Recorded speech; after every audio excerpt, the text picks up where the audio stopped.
This is a continuation part of the problems related to income from other sources. In the previous class session, I have discussed about the interest on securities, like which is to be grossed up or which is to be left out without grossing up. So there will be certain items related to interest on securities, such as less tax, listed, ಅಥವಾ tax free. So such items ಮೇಲ್ಗಡೆ ಒಂದು problem solve ಮಾಡಿಸಿದೆ. So this problem is also related to such type of problem, and moreover these type of problem with more incomes may come under 14 marks. So let's solve this problem now. Mr. A has the following income from other sources. Compute his taxable income. So one by one items. Director fees to be taxed, as you all know that. Family pension received, this cannot be taken up directly, there is a small adjustment to be made. Standard deduction, that is one third of the family pension or 15,000, whichever is less have to be considered. I'll let you know while solving the problem. And moreover, I have solved this type of adjustments in the previous problem also. Winnings from horse race, the net have been given compulsory to be grossed up. So not to worry, compulsory ಇಲ್ಲಿ formula apply ಮಾಡಿ we have to gross up only when it exceeds 10,000. Yes, the amount has exceeded 10,000 and also the net has been specified. So directly it is to be applied, formula apply ಮಾಡಿ gross up ಆಗಿ ನಂತರನೇ ಅದನ್ನು ತೊಗೊಳ್ಬೇಕಾಗುತ್ತೆ. Next is composite rent of building along with the machinery is 3 lakh. So income from letting out the building is 3 lakh, and the following expenses on machinery are: the depreciation 10,000, repairs is 5,000. As you know that particular expenses particular incomes ಜೊತೆಗೇನೆ ಅಲ್ಲಿ adjust ಮಾಡಬೇಕಾಗುತ್ತೆ. So deduct these two expenses from this income. Salary to MP is considered under income from other sources. Any salary related to political parties, that is MPs, MLAs taxable ಆಗುತ್ತೆ. But allowances given to MP, ಯಾವುದೇ ರೀತಿಯಾದ ಅಲೋಯನ್ಸಸ್, whether it is daily allowances ಆಗಿರ್ಬೋದು ಅಥವಾ dearness allowance ಆಗಿರ್ಬೋದು, whatever it is, but allowances given to MPs which is to be completely exempted under income from other sources. Dividend from company registered in foreign, any company which is registered in foreign is nothing but that foreign company, and hence it is completely taxable. Instead of this dividend from company registered in India ಅಂತ ಕೊಟ್ಟಿದ್ದಿದ್ರೆ that will become an Indian company, exempt ಆಗ್ತಿತ್ತು. So next is this type of securities which is important to be calculated here. 2 lakh 8% state government securities, 5 lakh 10% tax free commercial securities, 4 lakh 12% commercial securities, 10,000 gross ಅವರ ಬ್ರ್ಯಾಕೆಟಲ್ಲಿ ಹೇಳ್ಬಿಟ್ಟಿದ್ದಾರೆ gross ಅಂತ. Received as interest in public limited company securities, ಎಲ್ಲೆಲ್ಲಿ gross ಅಂತ specify ಮಾಡಿರ್ತಾರೆ you can take this amount directly to the outer column without any second thought. Okay, 7,200 interest received on debentures of ABC Limited, ಇಲ್ಲಿ listed ನೆನಪಿರಲಿ, make a note on this listed. So 9,000 interest received as securities of XYZ limited, again ಇಲ್ಲೂ ಕೂಡ unlisted, make a note on this. So I will completely let you know while solving this problem in detail. Okay, dividend from Indian company, any Indian company related dividend is completely exempted. Next is dividend from UTI, Unit Trust of India, which is related to Indian Mutual Fund, completely exempted. Next 2,10,000 net lottery income from Kerala state lottery, ಯಾವುದೇ ರೀತಿಯಾದ state lottery, Kerala state lottery ಆಗಿರ್ಬೋದು, Karnataka state lottery ಆಗಿರ್ಬೋದು, but it is related to casual incomes, right. Any casual incomes again ಇಲ್ಲಿ net gross ಅನ್ನೋದನ್ನು underline ಮಾಡಬೇಕಾಗುತ್ತೆ. So they have specifically stated as it is net. So we have to compulsorily convert into gross. Convert ಮಾಡಬೇಕು ಅಂತಂದರೆ we have to apply the formula. So okay, let's solve with solving the problem. First heading ಹಾಕ್ಕೊಳ್ಳೋಣ. Assessee's name, computation of taxable income from other sources. Heading is compulsory to be stated. 11th problem, mister A, computation of income from other sources ಕಂಪ್ಲೀಟಾಗಿ heading ಹಾಕೋಬೇಕಾಗುತ್ತೆ ನೀವು while you write it in the exams. So first is director's pension.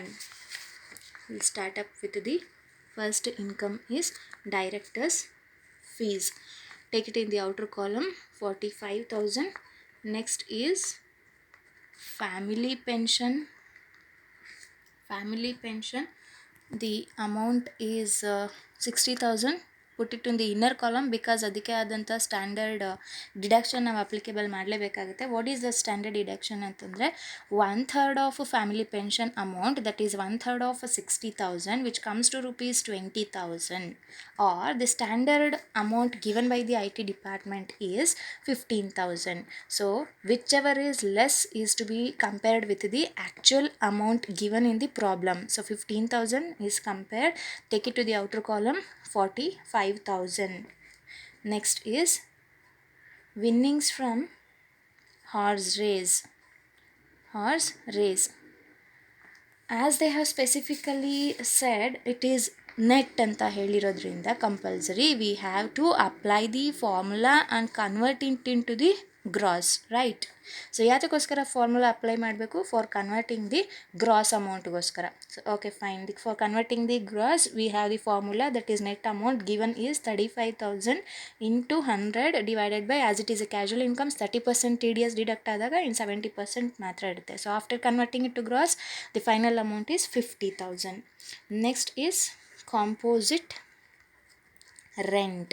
Take it in the inner column because there are certain expenses related to such income minus ಯಾವುದೇ ರೀತಿಯಾದ expenses deduct ಮಾಡಿ. there are two expenses which is directly given.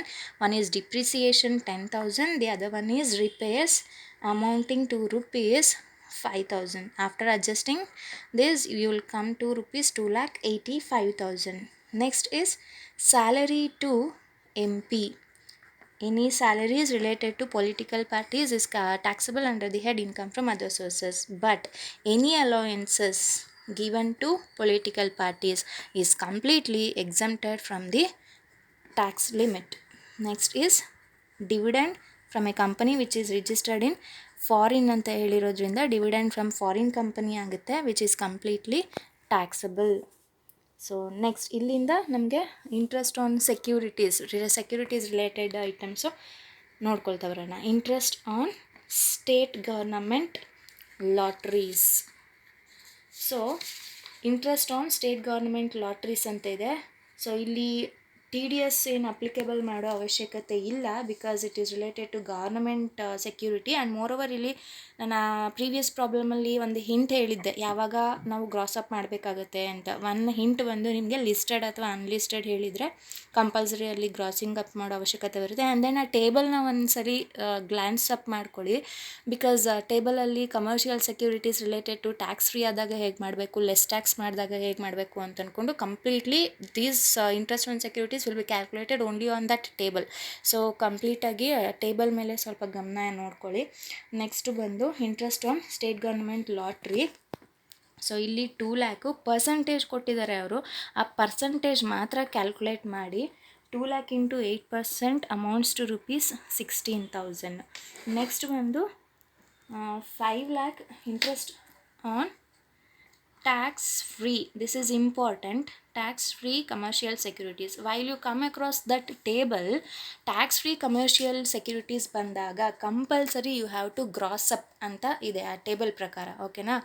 So ಹಾಗಾಗಿ 5 lakh into 10% comes to rupees 50,000. this will not be the final amount because tax free commercial securities ಅಂತಂದರೆ ಅಲ್ಲಿ ನಾವು commercial securities tax free ಆಗಿದ್ದರೆ gross up ಮಾಡಲೇಬೇಕು ಅಂತ ಅಂದ್ಕೊಂಡು IT act ಪ್ರಕಾರ ಹೇಳಿರೋದ್ರಿಂದ TDS deduct ಮಾಡ್ತಾರೆ ಅವರು, ಕಮರ್ಷಿಯಲ್ ಸೆಕ್ಯೂರಿಟೀಸ್ ಟ್ಯಾಕ್ಸ್ ಫ್ರೀ ಆಗಿರಿದ್ರೆ. ಸೊ ಅದನ್ನು 100 ಡಿವೈಡೆಡ್ ಬೈ 70 70 ಅಲ್ಲ, ಕಮರ್ಷಿಯಲ್ ಸೆಕ್ಯೂರಿಟೀಸ್ ಬಂದು 90, 100 ಡಿವೈಡೆಡ್ ಬೈ 90 ಮಾಡಿದಾಗ it comes to rupees 55,556. Next is interest on commercial securities.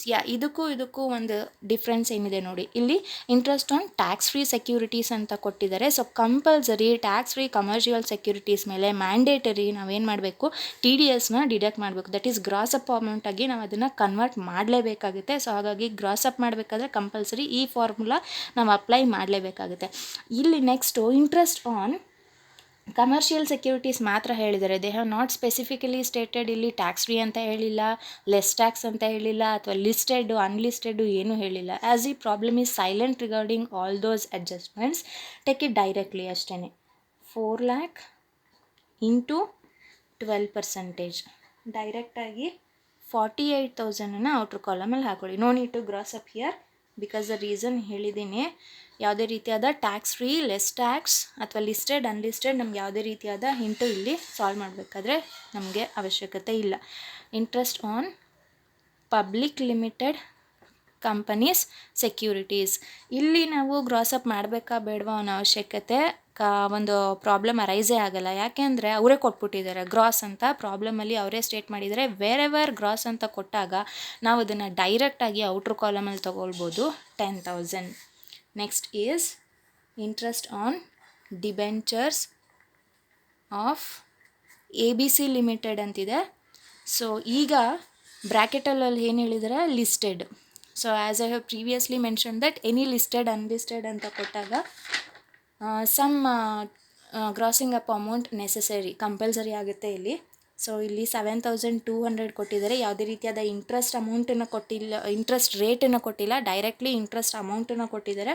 So 7,200 into 100 divided by 90 ಯಾಕೆ ಹಾಕ್ಕೊಂಡಿದ್ದೀನಿ ಅಂತಂದರೆ ಇಲ್ಲಿ ಲಿಸ್ಟೆಡ್ ಅಂತ ಹೇಳಿದ್ದಾರೆ, ಅದಕ್ಕೆ ನಾನು ಇಲ್ಲಿ ಗ್ರಾಸ್ ಅಪ್ ಮಾಡ್ತಾಯಿದ್ದೀನಿ. 8,000.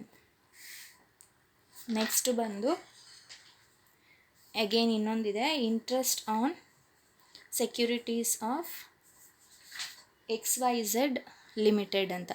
ಸೊ ಇಲ್ಲೂ ಕೂಡ ಅಷ್ಟೇ ಬ್ರ್ಯಾಕೆಟಲ್ಲಿ ಅನ್ಲಿಸ್ಟೆಡ್ ಅಂತಿದೆ. ಸೊ ಹಾಗಾಗಿ ಗಿವನ್ ಅಮೌಂಟ್ ರೇಟ್ ಕೊಟ್ಟಿಲ್ಲ, ರೇಟ್ ಕೊಟ್ಟಿದ್ರೆ ನಾವು ಅದನ್ನು ಕನ್ವರ್ಷನ್ ಮಾಡಬೇಕಾಗುತ್ತೆ.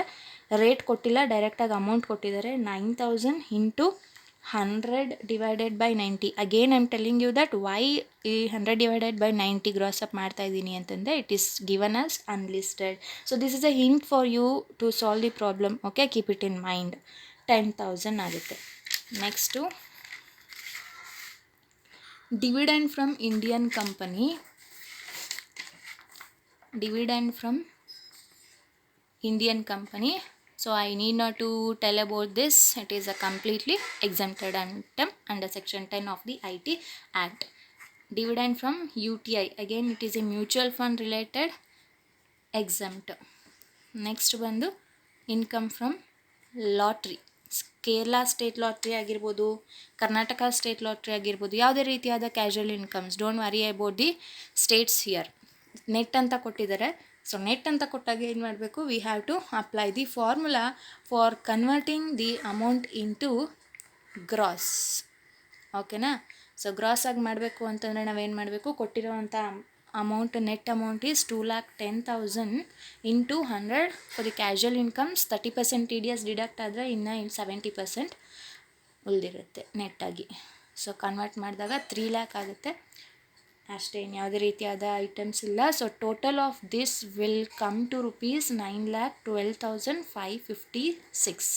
So this will become the taxable income from other sources. So ಈ ಥರ ಪ್ರಾಬ್ಲಮ್ಸು ನಿಮಗೆ 14 ಮಾರ್ಕ್ಸಿಗೆ ಬರುತ್ತೆ. So be prepared for 6 marks as well as 14 marks from this chapter.